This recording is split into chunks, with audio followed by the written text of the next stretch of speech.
Hello दोस्तों, YouTube Aditya ji के classes में आपका स्वागत है। मैं अनिल कुमार पांडे।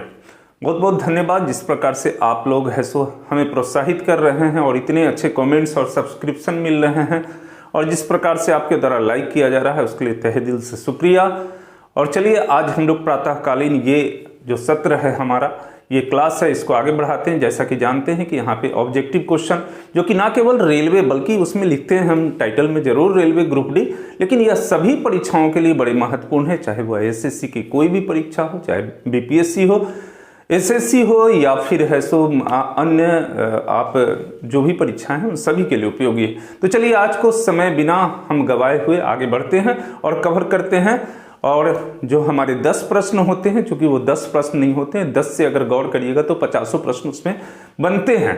तो हम लोग आगे बढ़ते हैं और पहला क्वेश्चन है, बिल्कुल आप अपने बोर्ड पर देख रहे होंगे पहले प्रश्न को। पहला प्रश्न है, भोजन का ऊर्जा में परिवर्तन कोशिका के किस भाग में होता है? साइंस से जुड़े हुए प्रश्न है। भोजन का ऊर्जा में परिवर्तन कोशिका के किस भाग में होता है? ऑप्शन आपके सामने में है। ए केंद्रक, बी क्लोरोप्लास्ट, सी राइबोसोम और डी माइटोकॉन्ड्रिया। आप खुद से थोड़े समय लेते हैं हम इसीलिए जानकर कि आप खुद से उसको हल करने का प्रयास करिए। ए केंद्रक, बी क्लोरोप्लास्ट, सी राइबोसोम और डी माइटोकॉन्ड्रिया। आंसर क्या हो जाएंगे? तो बिल्कुल आंसर हो जाएंगे डी माइटोकॉन्ड्रिया।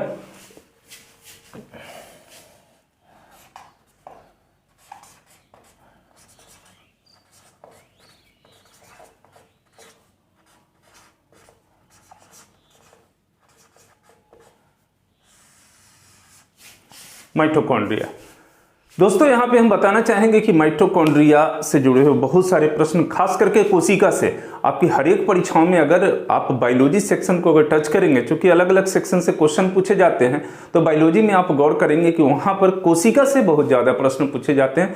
तो थोड़ी सी माइटोकॉन्ड्रिया की चर्चा कर ले, चूंकि मेरा ध्यान होता है यह कि जो आंसर में जो आपको आते हैं क्वेश्चन के बाद जो आंसर बनते हैं उस आंसर को मैं थोड़ा सा विश्लेषण करता हूं। तो बताऊंगा यहां पर कि माइटोकॉन्ड्रिया जो हमारा कोशिका होता है, आप जानते हैं कि सबसे सूक्ष्म इकाई कोशिका किसी भी जीव की होती है। तो कोशिका का जो है उसको आप है सूक्ष्मदर्शी यंत्र से देखने पर कोशिका में जो कोशिका द्रव्य होता है अंदर, उसी के बीच छोटी छोटी संरचनाएं पाई जाती है और वह छड़नुमा होता है, धागेनुमा होता है, दानेदार, गोलाकार, अलग अलग तरह के उसमें आपको होते हैं। लेकिन यह जो है माइटोकॉन्ड्रिया को साधारण इससे सूक्ष्मदर्शी से नहीं बल्कि प्रकाश सूक्ष्मदर्शी से देखने पर यह आकृति हमें नजर आती है। तो यह है सो धागेनुमा, छड़नुमा सभी होता है। और सबसे महत्वपूर्ण बात है कि इसमें जो उपस्थित कोशिकीय श्वसन होता है, उसमें उपस्थित कोशिकीय श्वसन का जो एंजाइम के चलते यह भोजन का संपूर्ण ऑक्सीकरण करता है और इसी कारण यह जीव के लिए ढेर सारी ऊर्जा है सो इससे मुक्त होती है। इसी कारण माइटोकॉन्ड्रिया को है so power house of the cell, बिल्कुल कोशिका का ऊर्जा गृह भी कहा जाता है। तो बड़े महत्वपूर्ण प्रश्न यह भी पूछे जाते हैं कि कोशिका का कौन सा जो अंगक है वह है so power house of cell या फिर है सो आपको जो है सो ऊर्जा गृह के नाम से जाना जाता है। तो यह भी प्रश्न यहाँ पे बहुत बार पूछे गए। चलिए हम लोग आगे बढ़ते हैं, क्वेश्चन नंबर 2 को देखेंगे। क्वेश्चन नंबर 2 आपके बोर्ड पर है। लीवर में भविष्य के लिए कौन सा विटामिन भंडारित रहता है? लीवर में भविष्य के लिए कौन सा विटामिन भंडारित रहता है? ऑप्शन ए है vitamin A, option B vitamin B, option C vitamin C और ऑप्शन डी है सो विटामिन के। तो यहां पर क्या आंसर हो जाएंगे? फिर से एक बार ऑप्शन को देख लीजिए, चूंकि मैं बार बार कहता हूं कि आप थोड़े से अपने से भी प्रयास करिए। Vitamin A, vitamin B, vitamin C और विटामिन के। तो यहां पर हो जाएंगे। चूंकि ये प्रश्न इतनी बार पूछे गए हैं कि मैं क्या कहूं, तो इसीलिए ऑप्शन ए विटामिन ए हो जाएंगे। तो क्वेश्चन नंबर 2 के आंसर ऑप्शन ए हो जाएगा विटामिन ए, विटामिन ए। और जैसा कि मैं बार बार कह रहा हूं, आप लोग है सो पूरी तन्मयता से इसको देखें और अपने कॉपी पर नोट करते चले जाएं। क्योंकि वीडियो देखने के बाद एक बार कॉपी पर नोट कर लेते हैं, अगेन वीडियो को आप देखते हैं तो पूरे तरीके से आपके मन में यह प्रश्न बैठ जाते हैं। तो यहाँ पर विटामिन ए को देखेंगे और जैसा कि आप जानते हैं कि विटामिन ए का रासायनिक नाम क्या है? रेटिनॉल। बिल्कुल, ये बड़ी महत्वपूर्ण प्रश्न है, बहुत बार पूछे गए हैं।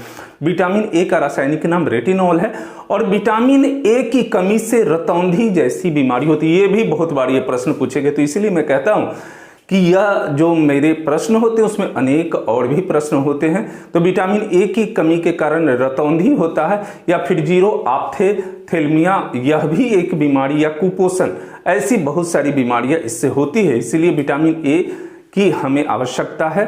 विटामिन ए का स्रोत क्या है? यह भी प्रश्न बनते हैं। विटामिन ए का स्रोत क्या है? तो सबसे ज्यादा इसमें प्रश्न पूछा जाता है, जो ऑप्शन वहां रहते हैं उसमें गाजर, लेकिन और भी बहुत सारी चीजों से विटामिन ए, पीला मक्का से, हरी पत्तेदार सब्जियों से और यकृत से। बिल्कुल, यकृत से विटामिन ए की प्राप्ति हमें होती है। तो आप इन सभी प्रश्नों को भी याद करेंगे, चूंकि गाजर महत्वपूर्ण है, आपको जो है सो रतौंधी महत्वपूर्ण है, ये सभी से जुड़े हुए प्रश्न बनते हैं। चलिए क्वेश्चन नंबर हम लोग 3 की ओर बढ़ते हैं। क्वेश्चन नंबर 3 देखेंगे, पीच ब्लेंडे निम्नलिखित में से किसका अयस्क है? बिल्कुल, पीच ब्लेंडी निम्नलिखित में से किसका अयस्क है? आपके पास ऑप्शन है यूरेनियम, ए पारा, बी सी में सिल्वर और डी में एल्युमिनियम। फिर से ऑप्शन बताएंगे, ए में यूरेनियम, बी में पारा और सी में सिल्वर और डी में है सो एल्युमिनियम। तो यहां आंसर क्या हो जाएंगे? बिल्कुल यहां आंसर हो जाएंगे यूरेनियम और 3 का यूरेनियम।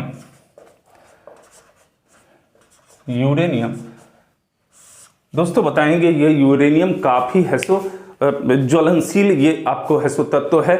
और जैसा कि आप जानते हैं कि परमाणु बम में या नाभिकीय विखंडन में इस तत्व का प्रयोग किया जाता है। हमारे यहाँ है सो विद्युत ऊर्जा में भी आपको जो है सो इसका प्रयोग किया जाता है, अर्थात विद्युत जहाँ उत्पन्न किए जाते हैं वह गृह में, जहाँ पर परमाणु ऊर्जा गृह जिसको कहते हैं, वहाँ पर भी इसका प्रयोग किया जाता है यूरेनियम का। और यह प्रकृति में पाए गए सबसे भारी तत्व में से यह एक है यूरेनियम।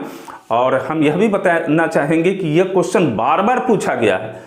कुछ प्रश्न यह भी रहते हैं कि भारत में एकमात्र यूरेनियम की खान कहाँ है? तो जादूगोड़ा में, यह जादूगोड़ा आपको झारखंड में है आपको यूरेनियम। तो यूरेनियम से बहुत सारे प्रश्न बनते हैं, बहुत सारी चीजें, लेकिन चूंकि यहाँ हम ज्यादा विश्लेषण करेंगे उसके समस्थानिक के विषय में या और भी कि यूरेनियम चमत्कार श्वेत रंग का सक्रिय तत्व है, तो बहुत समय निकल जाएंगे। लेकिन यूरेनियम से जुड़े हुए बहुत सारे प्रश्न बनते हैं। कुछ प्रश्नों को मैंने आपके सामने रखा, उसे भी आप जरूर से, इसके समस्थानिक को जरूर से याद कर लेंगे, जो कि अभी हम नहीं बताएंगे। चलिए क्वेश्चन नंबर हम 4 की ओर बढ़ते हैं और ये एक नया तरह का आपके साथ प्रयोग है। क्वेश्चन नंबर 4, महात्मा बुद्ध के संदर्भ में सूची 1 और सूची 2 को आपको मिलाने हैं, जो कि आपको दिख रहे होंगे। सूची 1 सूची 2 को मिलाने हैं और यहां पर सूची 1 में आप देख सकते हैं जन्मस्थल, सूची 1 के अंतर्गत ए में जन्मस्थल, बी में महाबोधि, सी में धर्म चक्र प्रवर्तन और डी में महापरिनिर्वाण है। और सूची 2 में है सो सारनाथ, लुम्बिनी, कुशीनगर, गया, ये दिए हुए हैं। चलिए इसको हम बोर्ड पर लिखकर आपको मिलाकर बताते हैं, आप भी अपने से प्रयास करिए। तो जैसा कि आप बोर्ड पे देख रहे हैं, सूची 1 सूची 2 को मैं यहां पर लिखा हूं। सूची 1 में ए जन्म स्थान, बी महाबोधि, सी धर्म चक्र प्रवर्तन और डी महापरिनिर्वाण। अब आपको सूची 2 से मिलाने हैं। तो जैसा कि जन्म स्थान, गौतम बुद्ध का जन्म स्थान कहाँ है? तो बिल्कुल आप जानते हैं लुम्बिनी। महाबोधि अर्थात ज्ञान की प्राप्ति उन्हें कहाँ हुई? तो ये आपको गया। धर्म चक्र प्रवर्तन, वो आपको पहले जो उनके द्वारा प्रवचन दिए गए थे, उपदेश दिए गए थे, सारनाथ में। और डी जो है सो आपको महापरिनिर्वाण, कुशीनगर। इस प्रकार से इसके आंसर आपको ये हो जाएंगे। तो आप ऐसे ही अपने कॉपी पर इस प्रकार से बना लेंगे, जो कि आपके लिए काफी यहाँ पे उपयोगी होगा। और चलिए क्वेश्चन नंबर 5 की ओर बढ़ते हैं और क्वेश्चन नंबर 5 आपके पास है, महात्मा गांधी ने किस आंदोलन के दौरान भूख हड़ताल को सर्वप्रथम सत्याग्रह के रूप में प्रयोग किया था? बिल्कुल, भूख हड़ताल को सर्वप्रथम सत्याग्रह के रूप में प्रयोग किया था। बहुत बार ये प्रश्न पूछे गए हैं और ऑप्शन ए है चंपारण आंदोलन, बी अहमदाबाद आंदोलन, सी खिलाफत आंदोलन और डी भारत छोड़ो आंदोलन। क्या हो जाएंगे आंसर? बिल्कुल इसके आंसर हो जाएंगे अहमदाबाद आंदोलन। और क्वेश्चन नंबर 5 के हो जाएंगे अहमदाबाद आंदोलन। अहमदाबाद आंदोलन और दोस्तों बताएंगे यह अहमदाबाद आंदोलन जो है सो मिल मालिकों और मजदूरों के बीच यह जो है सो आंदोलन हुआ था और ये 1918 में आपको गुजरात के अंदर, गुजरात में यह अहमदाबाद जिला है, वहां पे हुआ था। ये मिल मालिकों और मजदूरों की कौन सी ऐसी बातें हो गई थी, तो मैं आपको यहां बताना चाहूंगा कि उस समय में प्लेग का दौर वहां फैला हुआ था। प्लेग काफी फैले हुए थे और जिसके वजह से वहां से मजदूरों का मिलों से पलायन हो रहा था। ये सूती कपड़े के मिल थे और इसके मालिक अंग्रेज थे। तो यहां से पलायन जितने भी मजदूर कर रहे थे तो उनको कहीं एक लोभ देकर, लालच देकर रोकने के लिए है सो वहां पे है सो एक बोनस दिया गया मजदूरों को और जिसका नाम था प्लेग बोनस। लेकिन फिर जैसे ही यह महामारी, प्लेग की महामारी समाप्त होती चली गई, यह मालिक उस है सो प्लेग के बोनस को धीरे समाप्त कर दिए और समाप्त ही नहीं कि उस समय में काफी आर्थिक मंदी, प्रथम विश्व युद्ध के कारण काफी आर्थिक मंदी छाई हुई थी, जिसके वजह से मजदूरों का यह था कि नहीं, अभी बोनस को बंद नहीं करना है, अभी बोनस को दिया जाना है। लेकिन इसके लिए है सो मिल मालिक तैयार नहीं थे वहां पर।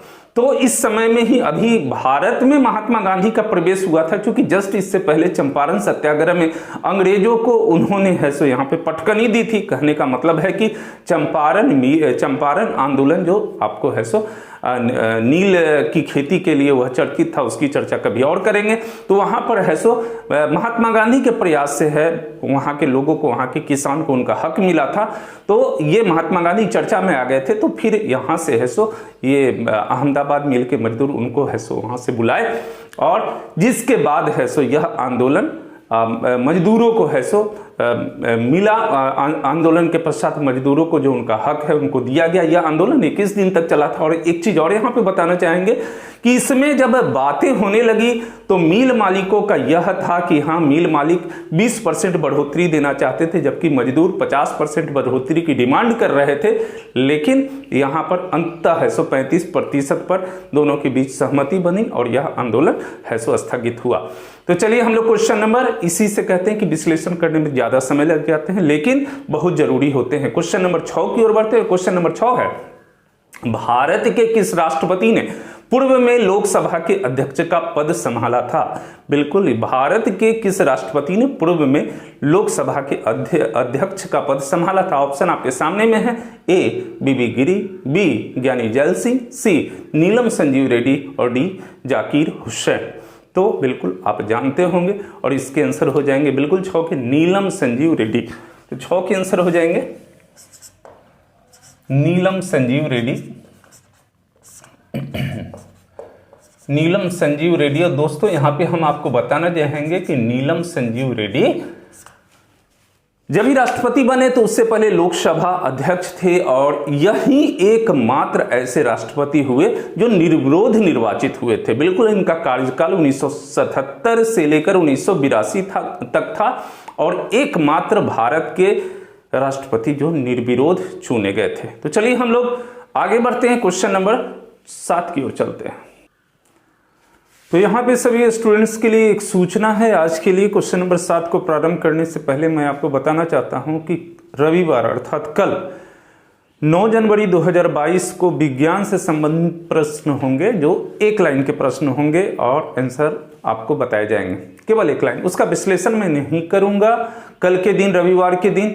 और कुछ सुझाव आपको यदि देने हो तो आप बिल्कुल आप सुझाव दीजिएगा, इसलिए कि आपके सुझाव की मुझे जरूरत है और मैं इंतजार करता हूं। आप जो लोग मेरे पर्सनल व्हाट्सएप से जुड़े हुए हैं वो लोग तो जरूर से ही वहां पे देंगे। और हाँ, एक चीज मुझे बार बार कहना पड़ता है कि कमेंट्स आप अपने बिल्कुल करें, ऐसा नहीं है। अगर कहीं कोई कमी लगती है तो वह भी बताएं कि क्या यहाँ पे जरूरत है। बहुत सारे लोग बिहार लोक सेवा आयोग बीपीएससी के तैयारी के लिए मुझे बार बार कह रहे हैं, तो बिल्कुल इस पर भी मैं ध्यान देने जा रहा हूं, लेकिन थोड़े समय लगे, अभी जस्ट तो मैं शुरू किया हूं। तो चलिए हम लोग आगे बढ़ते हैं और क्वेश्चन नंबर 7 की ओर बढ़ते हैं। बिल्कुल दोस्तों, क्वेश्चन नंबर 7, भारत का नियंत्रक एवं महालेखाकार परीक्षक अपना प्रतिवेदन किसे प्रस्तुत करता है? भारत का नियंत्रक एवं महालेखाकार परीक्षक अपना प्रतिवेदन किसे प्रस्तुत करता है? आपके पास ऑप्शन है। ऑप्शन ए राष्ट्रपति, ऑप्शन बी प्रधानमंत्री, ऑप्शन सी मंत्रिपरिषद और ऑप्शन डी लोकसभा अध्यक्ष। क्या होंगे? बिल्कुल इसके आंसर हो जाएंगे राष्ट्रपति। और 7 का आंसर हो जाएगा राष्ट्रपति। और यहां पर मैं आपको बताते चलूं कि राष्ट्रपति, यहां पर मैं आपको बताना चाहूंगा कि महालेखाकार नियंत्रक एवं महालेखाकार परीक्षक की नियुक्ति भी है सो राष्ट्रपति करते हैं, और इनकी सेवानिवृत्ति की आयु जो है सो 6 वर्ष या 65 वर्ष, 6 वर्ष या 65 वर्ष जो पहले होता है वह होता है। अब कहने का सेंस यह है कि 6 वर्ष या 65 वर्ष या 65 वर्ष, 65 वर्ष। मान लीजिए कोई बंदा, कोई व्यक्ति जो है सो अब अगर नौकरी में, सॉरी नौकरी कह रहे हैं, उनकी नियुक्ति जो है सो राष्ट्रपति के द्वारा 61 वर्ष की आयु में होती है। 61 वर्ष की आयु में उनकी नियुक्ति की जाती है महालेखाकार परीक्षक में। तो कितने साल और वह कर पाएंगे? तो मात्र 4 वर्ष करेंगे, 4 वर्ष ही वो इस पद पर रह सकते हैं। लेकिन अगर कोई व्यक्ति जो है वह 55 वर्ष की आयु में अगर वह है सो नियुक्त किया जाता है तो उसकी सेवानिवृत्ति क्या हो जाएगी? 55 और 6 61 वर्ष में वह व्यक्ति है सो यहां पर 66 लागू नहीं होगा, वह व्यक्ति 61 वर्ष में ही इस पद से है सो सेवानिवृत्त हो जाएगा। तो ये आपको जो है सो इस तरीके के कुछ पद हैं जहां पर यह कंडीशन लागू किया गया है हमारे संविधान के द्वारा। और अभी वर्तमान में जो है सो भारत के नियंत्रक एवं महालेखाकार परीक्षक आपको गिरीश चंद्र मुर्मू, बिल्कुल गिरीश चंद्र मुर्मू है। चलिए क्वेश्चन नंबर हम लोग 8 की ओर बढ़ते हैं। क्वेश्चन नंबर 8 आपके सामने में, भारत के समुद्र तटीय राज्यों की संख्या कितनी है? भारत के समुद्र तटीय राज्यों की संख्या कितनी है? Option A 13, option B 11, option C 9 और ऑप्शन डी 7। फिर से ऑप्शन देखेंगे, 13, 11, 9 और 7। बिल्कुल क्या इसके आंसर हो जाएंगे? बिल्कुल 9 इसके आंसर हो जाएंगे, 9। और चलिए थोड़ा सा हम लोग इसको मानचित्र में भी देखें कि कैसे 9 होते हैं। और मैं आपको बार बार यह कहता हूं कि आप मानचित्र का अपने भी तैयारी में मानचित्र का भरपूर प्रयोग करिए, चूंकि मानचित्र के सहारे आप है सो बहुत सारे प्रश्नों को हल कर पाते हैं और आपके दिमाग में अस्थायी रूप से बैठ जाता है। तो चलिए हम लोग सबसे पहले ये तटीय भाग, जैसा कि आप जानते हैं कि गुजरात से लेकर और यह पश्चिम बंगाल तक का यह सारे स्थलीय भाग तटीय भाग हैं। और यहां से लेकर यहां तक कितने राज्य हैं? तो 1 नंबर गुजरात देखिए यहाँ पे, 2 नंबर में यहां देखिए महाराष्ट्र, 3 नंबर में गोवा, ये सभी मैं पश्चिमी तटीय राज्य की बात कर रहा हूं। 4 नंबर में आपको कर्नाटक और 5 नंबर में केरल। फिर पूर्व तटीय की ओर भागिए तो 6 नंबर में तमिलनाडु, 7 में आंध्र प्रदेश, 8 में ओडिशा और 9 में पश्चिम बंगाल। इस प्रकार से 9 तटीय राज्य जो हैं वह है सो भारत के आपको समुद्र तटीय राज्य हैं। चलिए क्वेश्चन आगे की ओर बढ़ते हैं। क्वेश्चन नंबर 9 को देखिएगा, ये करंट अफेयर से क्वेश्चन है। मैं आपको बार बार कहता हूं कि हमारे जितने भी प्रश्न होते हैं काफी सिलेक्टेड प्रश्न होते हैं, और इस बार का यह जो प्रश्न है काफी इंपॉर्टेंट प्रश्न है, क्योंकि अभी नहीं लगातार अनेक वर्षों से यह प्रश्न पूछे जाते हैं। 2021 का 57वां ज्ञानपीठ पुरस्कार निम्नलिखित में से किसे दिया गया? बिल्कुल बहुत इंपॉर्टेंट है दोस्तों, हर एक परीक्षा के लिए, ना केवल रेलवे ग्रुप डी बल्कि सभी परीक्षाओं के लिए यह महत्वपूर्ण है। 2021 का 57वां ज्ञानपीठ पुरस्कार निम्नलिखित में से किसे दिया गया? ऑप्शन आपके सामने में, ए नीलमणि फूकन, बी अमिताभ घोष, सी दामोदर मौजा और डी मनीषा कुलश्रेष्ठ। क्या होगा? बिल्कुल अभी जस्ट पिछले माह ही दिया गया है, दिसंबर महीने में दिया गया है। क्या हो जाएगा? तो इसके हो जाएंगे दामोदर मौजा। यहां भी ध्यान देने की आवश्यकता है, कौन सा? तो 57वां, केवल 2021 से नहीं स्पष्ट होता है। 57वां ज्ञानपीठ पुरस्कार तो दामोदर मौजा, सी 9 का दामोदर मौजा। दोस्तों यहां पर हम बताना चाहेंगे कि दामोदर मौजा जो है सो कोंकणी भाषा के लिए इनको है सो यह ज्ञानपीठ पुरस्कार 57वां ज्ञानपीठ पुरस्कार दिया गया। 7 दिसंबर 2021 को 2 वर्ष के लिए, अर्थात एक 2020 का एक 2021 का पुरस्कार की घोषणा की गई थी। 2020 का 56वां ज्ञानपीठ पुरस्कार जो है सो असमिया कथाकार जो है नीलमणि फूकन, बिल्कुल ए नंबर जो ऑप्शन थे, नीलमणि फूकन को 56वां आपको ज्ञानपीठ पुरस्कार दिया गया, 57वां आपको दामोदर मौजा को दिया गया। आपको प्रश्नों में जो आंसर रहते हैं वो कंफ्यूज करने के लिए सेम आसपास के आपको आंसर डाल दिए जाते हैं, जिससे आप कंफ्यूज होते हैं। और चलिए थोड़ा ज्ञानपीठ की भी चर्चा कर ले। तो ज्ञानपीठ पुरस्कार की स्थापना 1965 में की गई थी। बहुत बार पूछे गए हैं ये प्रश्न, और प्रथम ज्ञानपीठ पुरस्कार किसे दिया गया? मलयालम लेखक गोविंद शंकर कुरुप, बिल्कुल गोविंद शंकर कुरुप को दिया गया था। और जैसा कि आप जानते हैं कि हमारे 22 जो भाषाएं हैं उस भाषाओं में से किसी एक भाषा के लिए यह पुरस्कार दिया जाता है। तो ये ज्ञानपीठ पुरस्कार आपके लिए बहुत ही उपयोगी है और बिल्कुल इसे आप है सो अपने जेहन में जितनी बातों को मैं बताया उसको अपने दिमाग में पूरी तरह से बैठा लीजिए और आप जैसे ही तैयारी की ओर आगे बढ़िएगा आपको ये प्रश्न लगातार मिलते जाएंगे। तो चलिए हम लोग क्वेश्चन नंबर 10 की ओर, अंतिम प्रश्न की ओर बढ़ते हैं और अंतिम प्रश्न को देखेंगे। उससे पहले मैं मैप को हटा लूं। तो चलिए हम लोग प्रश्न 10 की ओर बढ़ते हैं और क्वेश्चन नंबर 10 है सूची 1 से सूची 2 का मिलान कीजिए। बिल्कुल आप देख रहे होंगे और सूची 1 में है, ए में है विश्व मृदा दिवस, बी में है डॉक्टर राजेंद्र प्रसाद जयंती, सी में है अंतर्राष्ट्रीय मानवाधिकार दिवस और डी में है नौसेना दिवस। सभी को सूची 2 में, चूंकि सूची 2 में स्पष्ट किया हुआ है 4 दिसंबर, 5 दिसंबर, 3 दिसंबर और 10 दिसंबर, तो आपकी सुविधा के लिए मैंने बोर्ड पर भी इसको अंकित कर रखा है। और चलिए हम यहाँ पर आपको मिला के बताते हैं कि इसके क्या होंगे। तो सबसे पहले आते हैं हम लोग यहाँ पे, बोर्ड पे आइए और देख लीजिए, विश्व मृदा दिवस, डॉक्टर राजेंद्र प्रसाद जयंती, अंतर्राष्ट्रीय मानवाधिकार दिवस, नौसेना दिवस और सभी की यहाँ पे तारीख अंकित है। और बहुत बार ये प्रश्नों में दिवस के विषय में पूछे जाते हैं, इसमें भी बहुत सारे ऐसे दिवस हैं जो बार बार परीक्षाओं में पूछे गए हैं। तो चलिए विश्व मृदा दिवस आपको हो जाएंगे 5 दिसंबर, डॉक्टर राजेंद्र प्रसाद की जयंती हो जाएगी 3 दिसंबर, अंतर्राष्ट्रीय मानवाधिकार दिवस हो जाएगा 10 दिसंबर और 4 दिसंबर अर्थात नौसेना दिवस 4 दिसंबर।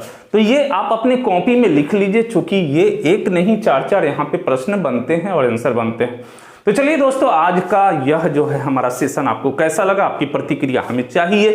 कैसा आपको लगता है, आपके कमेंट्स चाहिए, आपके लाइक चाहिए। और जो भी लोग हैं सो आप आज वीडियो को देख रहे हैं तो बिल्कुल हमने सूचना दे रखा है कि कल का हमारा साइंस का टॉपिक होगा, केवल क्वेश्चन होंगे, विश्लेषण नहीं करेंगे तो संख्या काफी होगी प्रश्न की। तो मिलते हैं कल के लिए कल के वीडियो में आप लोगों के साथ। गुड डे, आपका यह दिन बहुत ही अच्छा बीते, शुभकारी हो।